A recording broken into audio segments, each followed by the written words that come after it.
عمران خان وزیر اعظم تھے، جب مراسلے پہ ڈسکشنز ہو رہی تھی کہ اس کو پبلک کر دیا جائے، تو اس وقت یہ دھمکی کنوے کی گئی کہ اگر آپ نے اسے پبلک کیا تو آپ کے اوپر آفیشیل سیکرٹ ایکٹ لگایا جائے گا. اور میں نے عمران خان سے یہ سوال کیا اور انہوں نے اس کی تصدیق بھی کی کہ آخری رات چند صحافی وزیر اعظم ہاؤس میں تھے، وہ رات جس دن کابینہ کی میٹنگ بھی ہوئی تھی اور اس مراسلے کو ڈی کلاسیفائی کر دیا گیا تھا. وزیر اعظم نے جب ہمیں بتایا، میں تھا وہاں پہ، عمران ریاض خان، صابر شاکر، جمیل فاروقی اور ڈاکٹر موہت میرزادہ اور دیگر جن پہ مقدمات بنے، وہ تمام اس رات اتفاق سے وزیر اعظم ہاؤس میں ہی تھے. جب یہ حکومت کہہ رہی تھی کہ جناب یہ مراسلہ گم ہو گیا ہے، تو عمران ریاض نے بڑا صحیح پوائنٹ آؤٹ کیا کہ یہ پھر جہاں سے نکلے گا وہ پتہ لگے گا، سب کو لگے گا، کیونکہ اس رات جب ہم لوگ تھے تو وہاں پہ ایک انٹیلیجنس ایجنسی کے مڈ رینکنگ آفیشیلز وہاں پہ پائے گئے تھے، اور جس وقت ہم ایک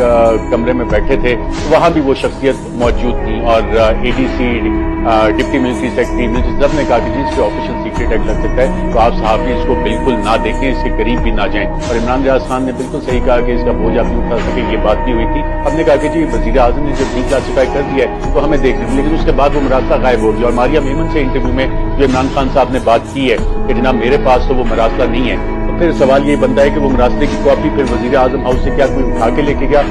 جو عمران خان کی اپنی کاپی تھی؟ کیونکہ عمران خان تو صرف ایک ڈائری اٹھا کے گئے تھے اور سب نے دیکھا تھا انہیں ڈائری اٹھا کے، ایک ڈائری اٹھاتے ہوئے گاڑی میں بیٹھے اور نکل